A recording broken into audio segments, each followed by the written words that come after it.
Some stories don't start with a scream. They start with a quiet insult that you swallow for years. A family joke that lands in the same sore spot every Sunday until you stop bringing anything tender to the table. Tonight's story lives right there between loyalty and humiliation, between blood is everything, and the moment you realize blood can still cut. Before we jump in, let's agree on something. We're not here to cheer for anyone's downfall, and we're not here to put labels on people like it's easy. We're here to listen closely, because sometimes the hardest pain isn't being hated. It's being ignored until you become useful. A man spends his whole life wearing the role his family assigned him, the sensitive one, the disappointment, the punchline. Then his golden brother hires a private investigator to prove he's still a failure. Only the report comes back with the opposite, a hidden career, a real life, and a multi-million-dollar success he never bragged about. And suddenly, the people who wouldn't learn his story want to own it. If you've ever felt that switch flip in a room, stay with me.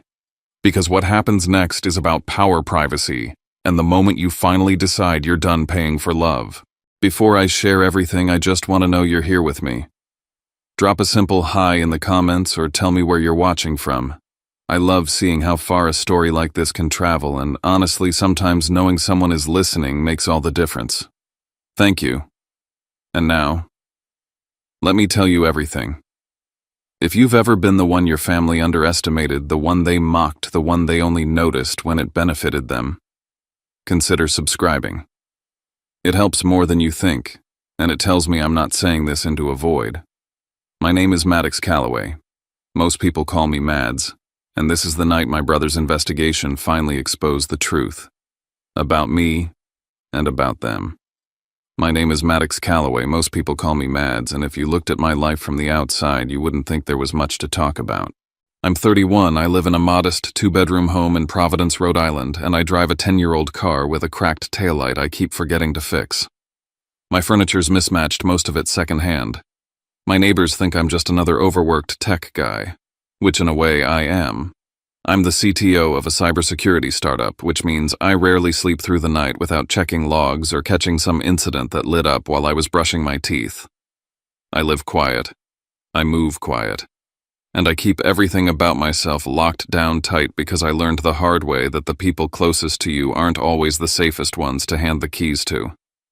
I've had asthma since I was 4, clinical depression since I was 13.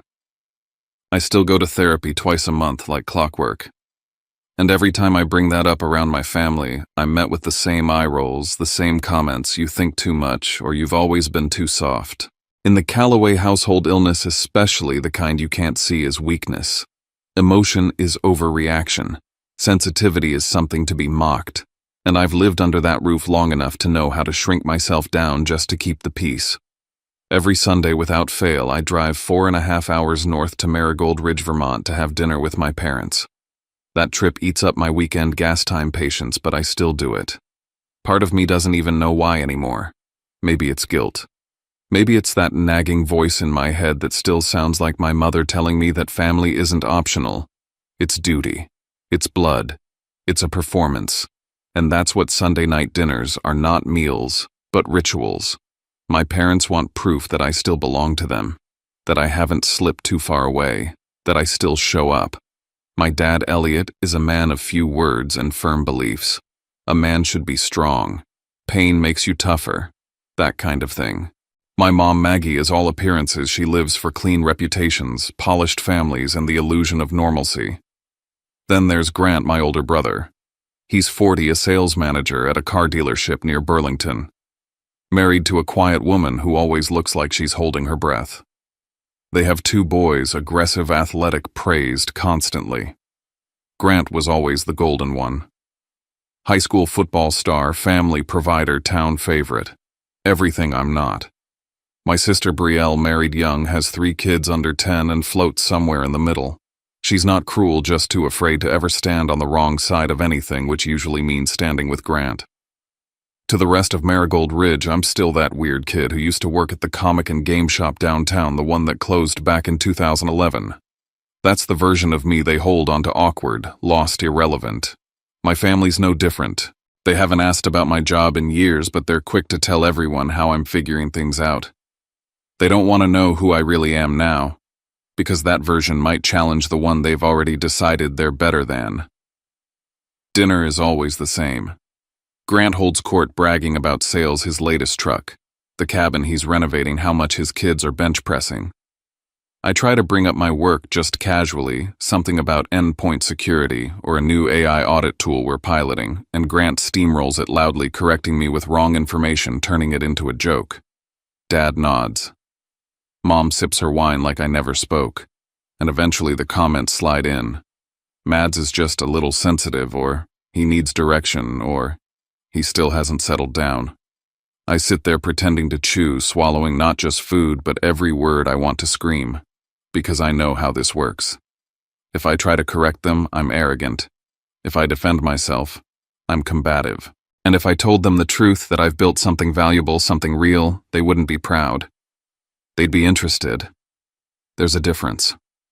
By the time I pull out of their driveway and head south again, I'm depleted. Not angry, just empty. Numb. The highway stretches like a lifeline and I take the turns on autopilot.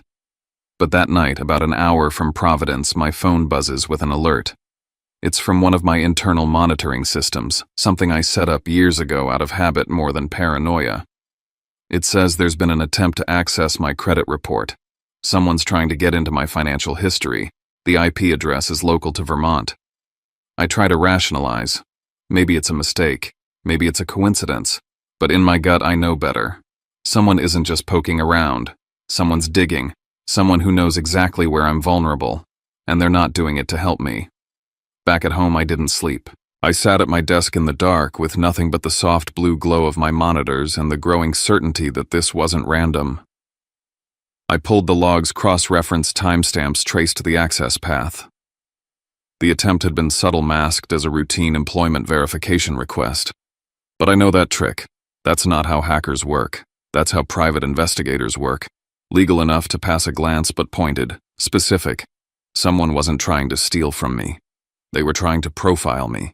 I checked every system tied to my identity, financial accounts, bank queries, security flags, two-factor authentications. Everything pointed in the same direction: my records, my status, my net worth, my entire life on paper. And that's when I knew this wasn't some data leak or phishing attempt. This was personal, intentional. Someone was trying to run a background check on me. Someone who didn't want to know me, just audit me. And that's when the memories started rolling in. I remembered what it was like growing up in that house, how my asthma was treated like an inconvenience, how my panic attacks were just bad habits. I remembered skipping college classes because I couldn't breathe and being told I was lazy. I remembered dropping out sophomore year and the way Grant smiled when he said, "Guess not everyone's cut out for it." I remembered how I spent 3 years behind the counter of a comic shop fixing broken PCs and building custom rigs just to afford rent. That's where I met Connor. We bonded over broken code and busted dreams. We built a small IT support company in my apartment. 3 years later, we sold it to a major tech firm for a 7-figure buyout and equity options. I never told my family. Not even once. I didn't tell them about the projects I invested in, the seed funding rounds, the advisor roles. I didn't tell them when I was offered CTO at a stealth cybersecurity startup based in Boston. I didn't tell them when my portfolio crossed 7 figures. I didn't tell them because I wasn't ashamed of the money, I was ashamed of what they might try to do with it. I didn't want to become a meal ticket, or worse, a target. And yet, maybe Grant had started to smell the truth anyway. I thought back to recent comments he'd made, little barbs that hadn't struck me until now, like when he asked if I still had a job or if I'd thought about switching to something more stable. When he offered to get me in at the dealership. When he asked if I had a backup plan in case things fell apart. I'd brushed it off as him being patronizing. But now every word felt calculated. Like he was testing the water. Like he knew something he wasn't supposed to know. A few days later, I got a letter-thin, plain envelope, no return address. Inside was a form from a background verification agency, confirming a request for financial verification. The company name stood out like a siren: North Star Investigations, Burlington, Vermont. Private. Not government. Not corporate HR. Private. I stared at it, heart pounding. This wasn't subtle. This was a direct line. Someone had gone through the motions, used my social security number, and tried to access everything they could get without triggering a full alert. It didn't take a genius to guess who would do that, but I still needed proof. I thought about calling my parents, telling them what I'd found. But they'd defend Grant before I finished my first sentence. I thought about calling Grant directly, asking him why. But that would tip him off. He'd cover his tracks, maybe worse. So I did what I've been trained to do. I logged everything. I built a timeline. I saved every trace, every digital breadcrumb. I wasn't ready to confront him, not yet. But I wasn't going to let this go either. And then it hit me, a small detail buried in a financial query log. A payment method used to request the background check. It matched a debit card ID from a Burlington credit union. A card I remembered Grant flashing at dinner a few months back, bragging about how he opened a new joint account for emergency expenses. That was it. That was the confirmation I needed. Grant had hired a private investigator. My own brother had paid someone to dig through my life to find something he could use. To prove what? That I was still a loser. Still a joke. Or was he just scared I wasn't the failure he'd painted me to be? The sadness came first. Then the betrayal. Then something else resolve. This wasn't just about protecting my data anymore. This was about understanding the full scope of what he was doing, what he wanted, what he thought he'd find. So I made a decision. Step 1, lock everything down. Freeze my credit. Strengthen every authentication protocol. Alert my financial institutions. Step 2, reach out to North Star. Find out exactly what they were hired to do and what they found. Because I knew this wasn't over, and I needed to be ready for what came next. Because next Sunday I'd be sitting at the same dinner table, and I needed to know exactly what kind of game my brother was playing before he made his next move. I called North Star Investigations on a rainy Tuesday morning, sitting in my parked car outside a cafe watching the storm roll over Providence like it was trying to scrub the city clean. The line clicked once, then again, before a clipped professional voice answered. I didn't use anger. I used precision. I said I believed I had been the subject of a background check, and as the individual concerned, I was formally requesting to know the legal basis, the scope, and the data sources involved. They didn't confirm much, just enough. Enough for me to know that yes, a report had been compiled. That yes, it covered professional and financial records. That yes, the request had come from an individual, not an institution. They didn't name Grant, but they didn't need to. The shape of this thing was already too familiar. And here's the part that still makes my stomach tighten. I knew exactly what they found. Because there is no tragic arc in my story for them to cling to. No foreclosure, no substance issues, no criminal background. What they'd see was a man who co-founded a company at 24, exited at 27, invested with unusual success, and now held an executive position at a rapidly scaling cybersecurity firm.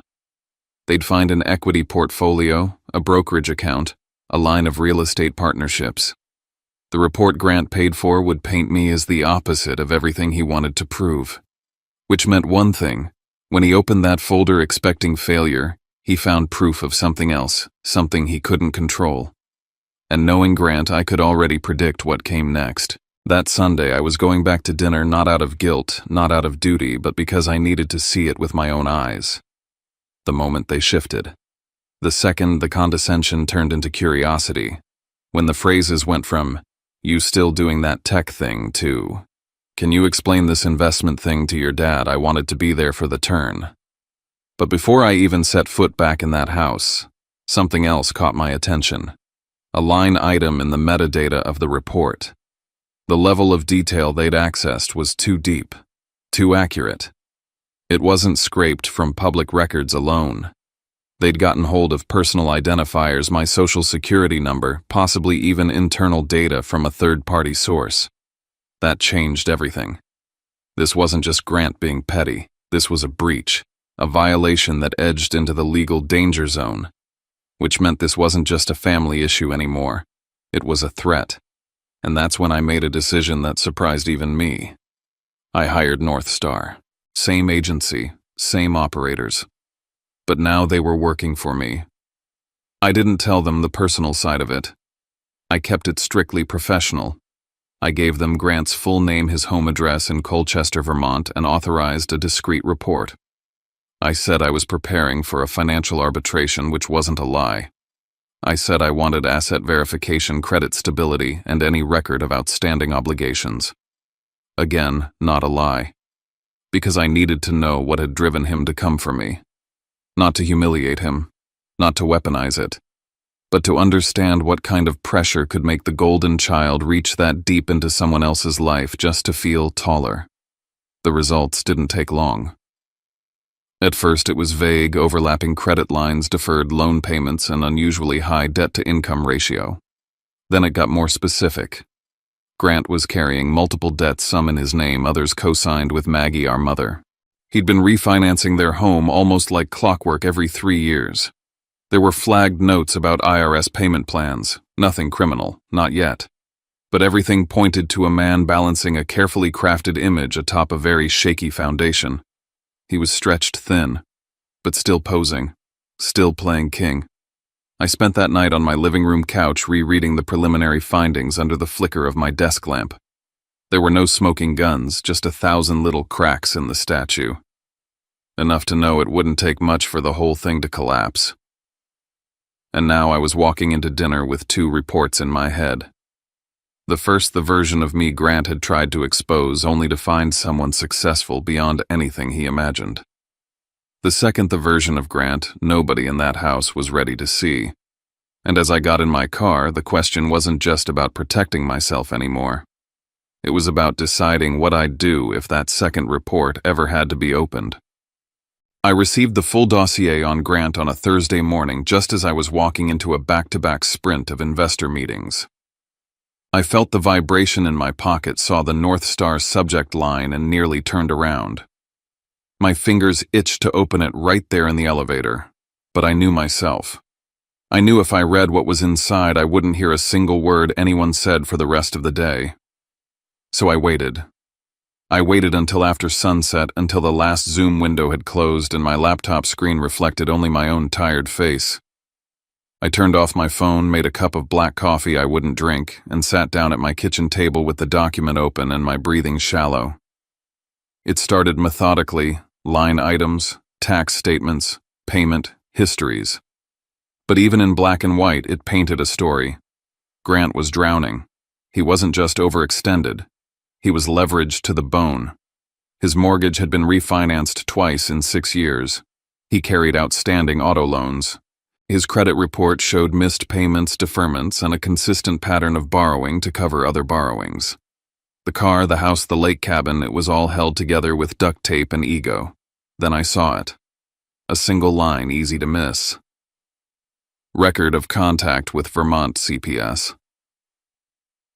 I stopped breathing for a moment. It didn't say why. It didn't list outcomes. But it noted that Child Protective Services had been involved in a domestic wellness check related to his household. Years ago, maybe, but recent enough to make my stomach turn. I thought of my nephews, how they always said Dad says we don't cry, or Dad says champions never lose.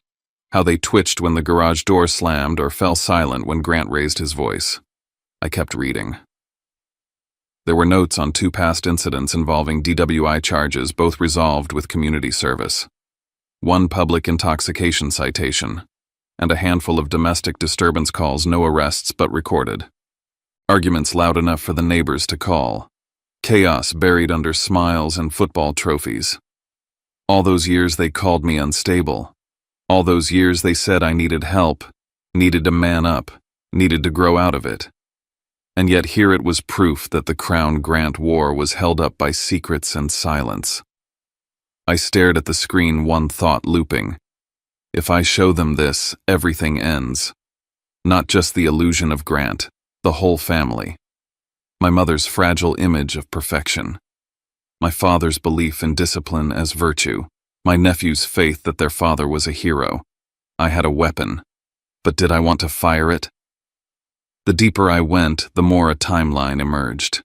Every financial dip in Grant's record synced up almost perfectly with his escalating behavior. The louder he bragged, the more in trouble he was. The week he offered me a job at the dealership was the same week he received a notice from the IRS. When he laughed about me being between gigs, he'd just bounced a loan payment. He didn't dig into me to hurt me. He did it to survive me. He needed me to fail, or failing that he needed me to bail him out, to become the financial raft for the image he was desperate to keep afloat. And now he knew I could. Sunday was approaching. This time I wouldn't be walking in blind. I set 3 rules for myself. First, observe everything. Every micro-expression, every shift in tone. I wanted to see their reaction to the report Grant had paid for. Second offer, nothing new, no additional details, no numbers, no reassurances. If they asked, I would smile. If they pushed, I would leave. Third, be ready to walk out. The second this became a shakedown. Then late Friday night, Grant texted, "Hey man, wondering if you can come by earlier Sunday. Nothing bad, just some family stuff to talk through. Would be good to have you there." Friendly. Too friendly. Like the warmth of a hunter inviting you closer. I stared at the message for a full minute before replying. "Sure. See you then." I knew exactly what was waiting for me. He'd seen the report, and he was already building the stage. Driving back to Marigold Ridge felt like heading into court, not dinner. I kept the windows cracked and the music low as I crossed into Vermont, trying to keep my breathing steady, my mind from spinning. It was supposed to be a meal, not a confrontation, but my body knew better. My jaw was tight. My fingers curled around the wheel like I was bracing for an ambush. I rehearsed my boundaries like a lawyer prepping a closing statement, leave early, if needed, no arguing in front of the kids, and absolutely no talking numbers. When I pulled up to the driveway, the house looked the same, but the energy hit differently. My mother met me at the door with a smile too wide and a voice pitched just a little too high. "There he is," she said, like I was a prodigal son who might turn to ash if she blinked. Dad came in for a handshake that lasted a second too long. He looked me in the eye and asked how work had been lately, like he actually wanted to know. They knew. Or at least they thought they did. Inside, the smell of rosemary chicken and lit candles should have been comforting. But it felt staged, like the set of a play I hadn't auditioned for. I wasn't the black sheep anymore. I was something worse, an unknown variable. And then Grant made his entrance. He walked in like a man riding the wave of his own myth. Flashy watch-tailored blazer, the kind of cologne you could smell before you saw him. And then came the hug and arms slung around my shoulder like we were buddies. He said it loud enough for everyone to hear. "You all know my little brother's killing it in tech, right?" The room chuckled. But I heard the twist in his voice. He wasn't giving me praise, he was borrowing it. He was rewriting the script. If I was doing well, it was because of him, his patience, his example, his unspoken mentorship. I was the little brother who'd finally gotten it together. I could already see the lines forming in their heads. He always had potential. We always believed in him. It was just a matter of time. And just like that, they were rewriting history. At one point, my mother told Brielle's husband that I'd always been independent, just quiet about it. My father said he always knew I'd find my way back. I didn't correct them. I didn't interrupt. But I took note of every revision. Because if they could rewrite the past, that easily they could erase the pain that came with it. They could erase me. Over dinner, Grant kept steering the conversation toward family. He talked about Mom's health, Dad's dreams of retirement, how now that we're older, we should look out for each other. Then he turned to me. "Ever think about buying a place out here?" he asked casually. "Might be smart to invest close to home." He never said help. He didn't need to. Then Mom chimed in, soft as sugar. "You're still renting, right? Or did you buy something?" She asked if I had a new car, if the company gave equity. Each question laced in innocence but angled like a scalpel. I kept my answers vague, non-committal. That shift in energy, just a flicker, told me I'd failed their test. Grant didn't like the attention shifting away from him. He started flexing again. Big deals in the pipeline. Promotions coming soon. I nodded, sipped my water, didn't rise to it, which only made him press harder. He started reminiscing loudly about the old days when I was selling comics out of a strip mall. He grinned while saying it, but the intent wasn't nostalgia. It was a leash. A reminder that I'd once been dependent, that any success I had now was born from their tolerance. That was the real message you owe us. So I hit him with a single question. I didn't raise my voice. I didn't look around. I just asked, "Why did you hire a PI to dig into me?" Grant silence. Every fork stopped midair. Even the kids looked up. Grant blinked, then forced a chuckle. "Man, come on. I was just worried. You go dark sometimes." I looked at my parents. Neither met my eyes. That was enough. This dinner was never a celebration. It was a negotiation. And I was being sized up not for who I was, but for what I could give. After that question, the air in the room turned to glass. Conversations carried on in tone but not in substance. Nobody could look too hard at anyone else. The kids kept eating, not understanding why the grown-ups had gone suddenly quiet. I leaned back in my chair, silent, watching Grant pick at his food like he hadn't just been outed in front of everyone. He was waiting for the moment to reset the game. It came after dessert. Grant cleared his throat, clinked his glass, and said, "Hey, before everyone heads out, I just wanted to talk about something real quick." He spoke like it was no big deal, like he was being the responsible son. He mentioned how Dad's been thinking about retiring, how Mom's health wasn't what it used to be, how expenses would start stacking up. "I think it'd be good if we all just pitched in where we can," he said with a glance in my direction. "Nothing crazy, just fair." Dad nodded.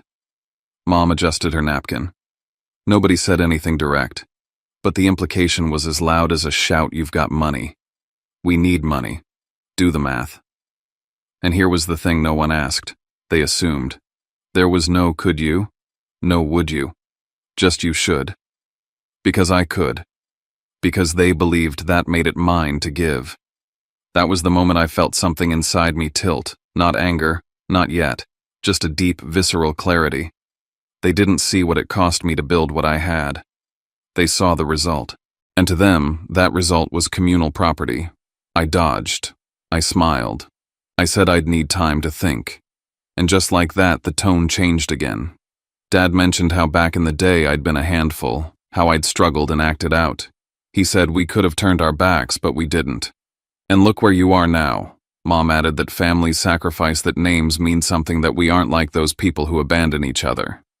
Guilt. Weaponized, polished, and aimed with surgical precision. Then came the knockout punch. Mom said, "Like last year when your nephew was sick and we couldn't reach you." I froze. What I asked. "Grant said he left you messages," she replied. "We didn't want to make a big deal, but we needed help. There was no illness, no calls." I checked my phone records later just to be sure. They were lying, fabricating moral debt. And when I didn't fall into the trap, they escalated. Grant started getting louder. "Don't act like you haven't needed us before," he snapped. "Don't act like you didn't get where you are because we covered your screw-ups." His voice rose. The kids went quiet. My mother whispered his name, but it was too late. Grant was unraveling. Not because I'd said anything wrong, but because I hadn't said anything at all. Then it slipped. "Things are tight right now," he muttered. "So don't make this harder than it needs to be." And there it was. Not pride, not brotherhood. Need. It wasn't about unity. It was about debt. About plugging the leaks in Grant's sinking ship. And I was the lifeline he was trying to guilt into grabbing the rope. So I stood up. I looked around the table, met every pair of eyes. "I'm not discussing money at a dinner table with kids around," I said, voice even. "And I'm not answering questions about what I own or what I make." Grant opened his mouth, but I didn't let him finish. "I get it," I said. "You all just found out I'm not the failure you thought I was. That doesn't mean I owe you anything." I turned to leave. My father started to speak, but I cut him off with one sentence. "Last I heard, I was still working at that comic shop that closed in 2011. Then I walked out. No yelling, no slamming doors. Just truth and the silence it left behind. I drove through the night back to Providence, my hands shaking from adrenaline, but my mind cold and clear. I didn't feel triumphant. It felt like I'd just escaped a sealed room with no air. The real blow wasn't Grant's insults. It was how my parents stayed silent, then tried to guilt me into silence. The next morning, the campaign began. Mom called non-stop, soft, desperate pleading, "I don't stay mad." Grant texted long messages that bounced between fake concern and veiled threats. Brielle tried to play peacemaker. I saw the pattern divide the roles: comforter, enforcer, negotiator. It wasn't an apology. It was strategy. Then came another alert and attempted access to a different financial account. This wasn't just surveillance, they were testing control. That's when it hit me. This wasn't a family feud. It was a security threat. I dug deeper and found a link. Grant had likely used a local contact or client access to pull private data. If true, that was an ethics violation. I didn't confront him. I documented everything: dates, alerts, logs. I shifted from emotional defense to legal offense. I also realized the next move would be social. Marigold Ridge gossip spreads like wildfire. They'd paint me as the wealthy, ungrateful son who abandoned his aging parents. Not to strangers, but to allies I might need one day. It wasn't my image I feared losing, it was autonomy. That's when I took 3 steps fast. 1. Froze all credit. Locked identity monitoring. Changed security protocols. 2. Met with a lawyer. Updated my willpower of attorney and beneficiary info. Removed all loopholes. 3. Scheduled one final meeting, public, no kids, and on my terms. Then I met Sloan Harper. It was at a cybersecurity panel in Boston I'd RSVP'd 2 months ago. Her talk wasn't about family, but it might as well have been. "Decide who gets access to your life," she said. Afterward, I told her a condensed version of my mess, not as a victim, but as someone trying to sort risk. She didn't offer comfort or revenge. She asked one question. What role do you want them to have in your life? That reframed everything. I wasn't showing up to beg or fight. I was showing up to shut the door myself. We met at a coffee shop in Burlington. Public. Neutral. I told them no kids, no extras. If they didn't like it, don't come. They came. Mom led with tears. Dad sat stiff, trying to sound in control. Grant joked like nothing happened. I didn't waste time. I laid out the facts. After our last dinner, someone attempted to access my financial records. I traced it to North Star Investigations. I knew who hired them. I looked Grant in the eye and asked, "Who gave you that right?" They didn't deny it. They danced around it. Mom said they didn't know I was doing so well. Dad muttered something about being proud. But I saw it. They weren't sorry. They were caught. Then Grant cracked. He talked in circles. Family helps family, you've got more than enough just for now. I cut him off. No more money talks, I said. Not now. Not ever. He pushed again. So I gave him one line: I know about your tax issues. I know more than you think. That was it. No threats, no theatrics, just clarity. I ended it with 4 conditions. 1. No one investigates or accesses my data ever. 2. Meetings only in public, short and on my schedule. 3. No guilt through the kids, no backdoor manipulation. 4. Mentioning money ends the meeting. I stood up, calm, certain. Mom cried. Dad said nothing. Grant looked furious. I walked out. Back home, I finalized every legal document, locked everything down. If they respected my terms, we could have occasional contact. If not, I had peace. I had Sloan. And I had my life, mine to protect, mine to decide. I used to think the worst thing a family could do was stop loving you. Turns out it's pretending to love you while quietly trying to control, rewrite, and erase you. This wasn't just about money. It was about power, about image, about who gets to decide your story and who gets to profit from it. For years, I blamed myself for the distance. I thought if I just worked harder, earned more, kept quiet longer, maybe they'd finally see me, respect me, care in a way that didn't come with strings. But love with conditions isn't love. It's leverage. And somewhere between Grant's fake smile and the second background check, I realized the truth: I was never meant to be part of the family's golden image unless I paid for my seat at the table. That night I walked away from the cafe. I didn't feel like a hero.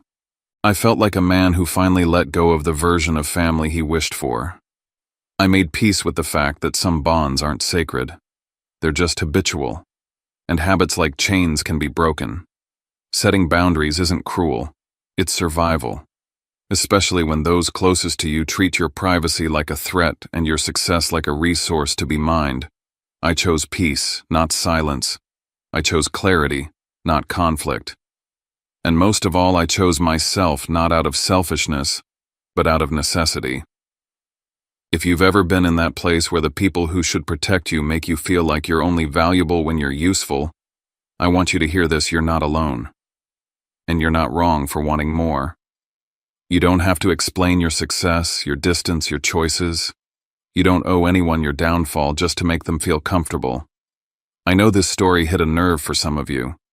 Maybe it mirrored something in your own life. Maybe it opened a wound. Or maybe it gave you language for something you've always felt but couldn't name. If it did, I hope you'll stick around. These stories aren't just about me. They're about all of us trying to reclaim our own lives in the shadow of expectations we never agreed to. Walking away didn't feel like winning. It felt like finally putting down a weight I'd been carrying so long I forgot it had a name. And maybe that's the part worth holding on to. Sometimes the kindest thing we can do is stop negotiating for love that only shows up when it benefits someone. We don't have to turn bitter to set a boundary. We don't have to burn everything down to protect what's tender. We just choose clarity, and we keep choosing it quietly, consistently, until our life starts to sound like our own again. If any part of this story stirred something in you, you're not strange for that. A lot of us know what it's like to be underestimated, to be managed, to be remembered as a version of ourselves that no longer exists. And still there's room for compassion. Not the kind that excuses harm, but the kind that lets us step out of the cycle without losing our humanity. If you'd like to stay close to stories like this, real messy humans, subscribe and be part of this little corner where we listen and we share. And if you want, leave a few lines in the comments where you're watching from or what this brought up for you. I read more than you might think. Thanks for spending this time with me. Take care of yourself, and I'll see you in the next story.